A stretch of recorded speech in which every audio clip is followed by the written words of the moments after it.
வணக்கம். நான் உங்கள் ஜோதிடர் மனோஜ்குமார். எல்லாரும் எப்படி இருக்கிறீங்க? நல்லா இருக்கிறீங்கன்னு நினைக்கிறேன். கொஞ்சம் என்னோட வாய்ஸ் கரகரன்னு வரும். த்ரோட் இன்ஃபெக்ஷனாக இருக்குது. கொஞ்சம் அட்ஜஸ்ட் பண்ணிக்கோங்க, வாய்ஸ் சரியில்லைன்னா கூட. சரிங்க.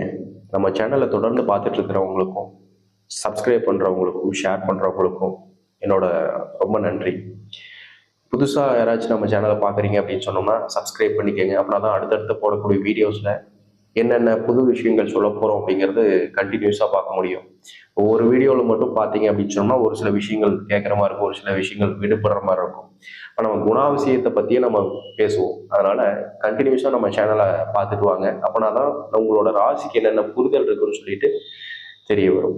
வாங்க, மாசி மாதம் எந்த மாதிரி ஒரு நட்சத்திர அதிபதியில் எந்த மாதிரி கிரகத்தோட சாராம்சத்தில் நம்மளுக்கு இந்த மாதம் பிறக்குதுன்னு பார்க்கலாம். கிட்டத்தட்ட 343 டிகிரியில் உத்திரட்டாதி நட்சத்திரம் 3ஆம் பாதத்துல சனியோட சாராம்சம் வாங்கி சனியோட தசா இருப்பிலேயே மீன ராசியில இந்த மாசம் பிறக்க போகுது.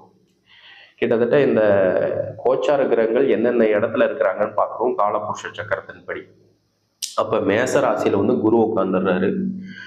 அதுவே 6ஆம் பாவகமான காலபுருஷ சக்கரத்தின்படி 6வது கிரகமான 6வது ராசியான கன்னி ராசியில பார்த்தோம்னா கேது உட்கார்ந்துடுறாரு.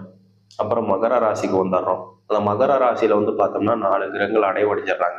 அந்த 4 கிரகங்கள் சொல்றப்போ பார்த்தோம்னா சூரியன், புதன், செவ்வாய், சுக்கிரன் இவங்க எல்லாருமே அங்க உட்காந்துடுறாங்க. கும்ப ராசியில சனி உட்காந்துடுறாரு. அதுவே பார்த்தோம்னா மீன ராசியில இந்த மாசம் பிறக்க கொடுக்கக்கூடிய ராசின்னு சொல்றப்ப சந்திரனாகட்டும் சரி, ராகுவாகட்டும் சரி அங்க உட்காந்துடுறாங்க. இப்ப இவங்க எல்லாருமே பார்த்தோம்னா ஒரு சேர 1ஆம் தேதி அப்படின்னு சொல்லக்கூடிய நாட்கள்ல இந்த விதமான பாவத்துல உட்கார போறாங்க. அதுக்கப்புறம் 2ஆம் தேதி பார்த்தோம்னா 1ஆம் தேதி முடிஞ்சு 2ஆம் தேதியே பார்த்தோம்னா சூரியன் பயிற்சி ஆயிடுவார். அந்த சூரியன் பார்த்தோம்னா மகரத்துல இருந்து கும்பத்துக்கு போயிடுவாரு. அப்ப சனியும் சூரியனும் சேர்ந்து செயல்பட போறாங்க. அதுக்கப்புறம் கிட்டத்தட்ட 8ஆம் தேதின்னு நினைக்கிறேன். அந்த நாட்கள்ல பார்த்தோம்னா நம்மளோட கிரகத்துல இருந்து புதனும் பயிற்சி ஆயிடுவார். அப்ப அந்த புதன் பார்த்தோம்னா முன்னாடியே பயிற்சி ஆயிடுறாரு. கிட்டத்தட்ட இவங்களோட பாவகாதிபதியான பயிற்சிகள் ரொம்ப நேரம் வரப்போகுது. கிட்டத்தட்ட இந்த மாசம் 25ஆம் தேதி பார்த்தோம்னா சுக்கிரன் நம்மளோட மகர ராசியில இருந்து கும்பத்துக்கு பயிற்சி ஆகிறப்ப அங்க இருக்கக்கூடிய புதன் பார்த்தோம்னா மீனத்துக்கு பயிற்சி வரும். மொத்தத்திலே இந்த மாசத்துல இருக்கக்கூடிய பயிற்சிகள் பார்த்தோம்னா இவங்க மட்டும்தான் இந்த விதமான கிரகத்தோட மாற்றங்கள்ல தான் இந்த மாசம் செயல்பட போகும். இப்போ மேக்சிமமா நம்ம ராசிகள் எந்தெந்த இடத்துல இருக்க போகுதுன்னு கடைசியா இந்த மாசம் 25ஆம் தேதிக்கு மேல இந்த மாசம் பாத்தீங்க அப்படின்னா கிட்டத்தட்ட கடைசியோட பயிற்சிக்கு அப்புறம் பார்த்தோம்னா மகரத்துல செவ்வாய் இருப்பாரு. கும்பத்துல பார்த்தோம்னா சூரியன், சுக்கரன், சனி இவங்க 3 கிரகங்கள் அடைவடைஞ்சிருவாங்க.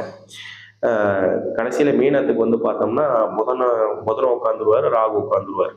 இப்போ இவங்க எல்லாமே பார்த்தோம்னா இந்த மாதம் கடைசியில் பரிவர்த்தனையாகி பரிகாரமாகி அங்கே அந்த இடத்துல பரிவர்த்தனை ஒரு பரிமாற்றங்களாக உட்காந்துருவார். இப்போ இவங்களோட மாற்றங்களான நினைவுகள் பார்த்தோம்னா இவ்வளோதான் விஷயங்கள் இந்த மாதத்தில் இருக்க போகுது. சரி, இந்த கிரகத்தோட அமைவுகள் வச்சு கோச்சார பலன்கள் எந்த அளவுக்கு இருக்குன்னு சொல்லிட்டு நம்ம டீட்டெயில்டாக இந்த வீடியோவில் நம்ம பார்க்கலாம். விருச்சிக ராசி கிட்டத்தட்ட எவ்வளோ விஷயங்கள் வந்தாலும் எவ்வளோ பிரச்சனைகள் வந்தாலும் தயங்காத ராசி. கிட்டத்தட்ட எந்த விஷயமா இருந்தாலும் பார்த்துக்கலாம். ஒரு போர்க்களத்துக்கு முன்னாடி நிற்கக்கூடிய ஒரு படை தளபதின்னு சொல்லலாம்.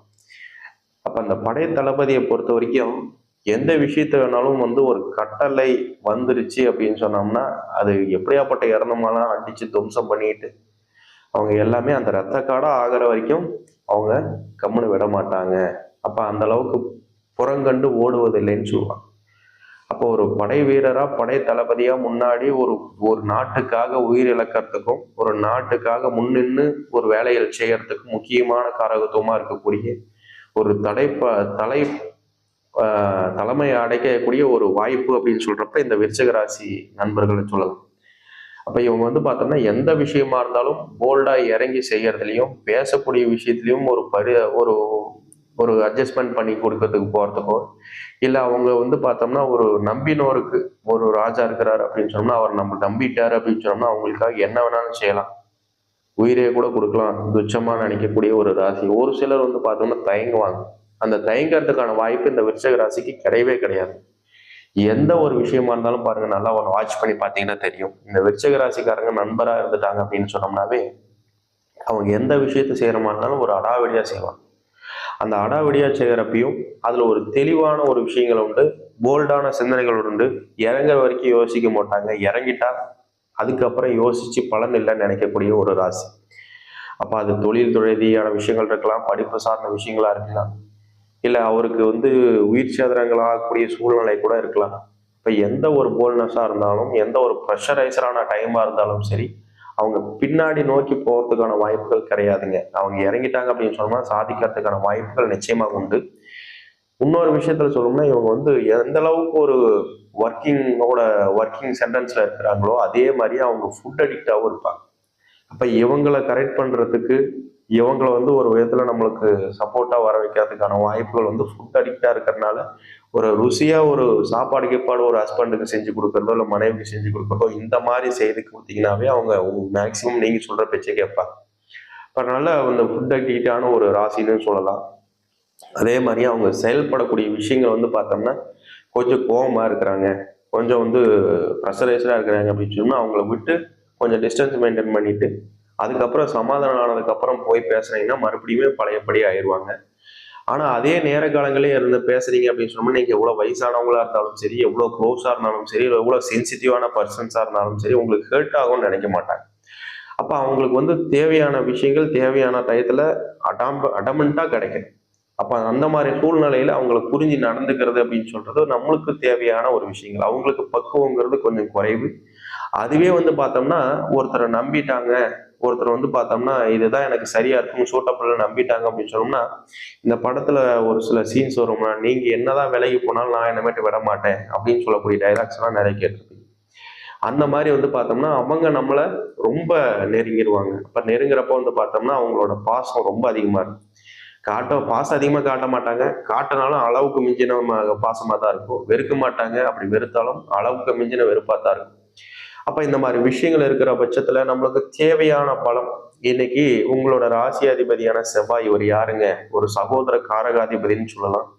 அப்ப அந்த காரகாதிபதியான செவ்வாய் உங்களுக்கு உச்ச வலிமையில 3ஆம் பாவத்துல போய் உட்காந்துடுறாங்க அப்படின்னு சொல்றப்ப உங்க சொந்த பந்தங்கள், உங்க அண்ணன் தம்பிங்க, அங்கு பங்காளிங்க அப்படின்னு சொல்லக்கூடிய விஷயங்களை ரொம்ப நெருங்கி வரதுக்கான வாய்ப்புகள் பலம் ஜாஸ்தி.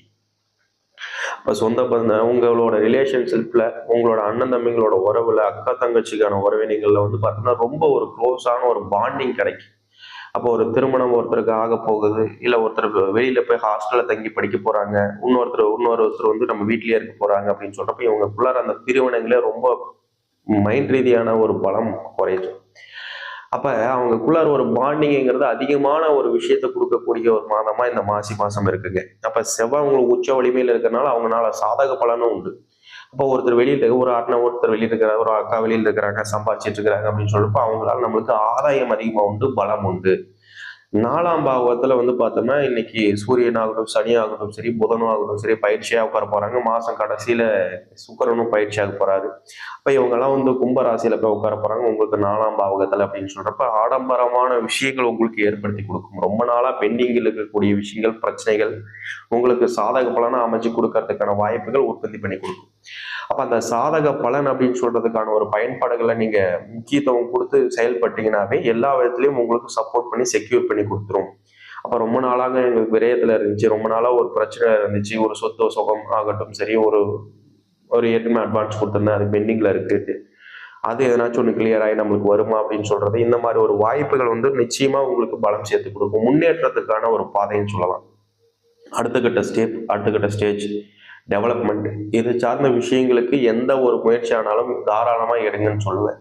வெளிநாடு வெளி பயணத்துக்கு பார்த்தோம்னா முன்னாடியே ஒரு அமௌண்ட் யாராவது ஸ்பெண்ட் பண்ணி வைக்கிறது, இல்லை ஸ்பெண்ட் பண்ணி செக்யூர் பண்ணி வைக்கிறது, இந்த மாதிரி விஷயங்களை மட்டும் கொஞ்சம் டைம் பார்த்து செய்யுங்க. அதை தவிர்த்து ஒரு வெளிநாடு பயணங்கள் போய் சம்பாதிக்கிறதுக்கான யோகங்கள் இருக்கான்னு கேட்டீங்கன்னா தாராளமா இருக்கு.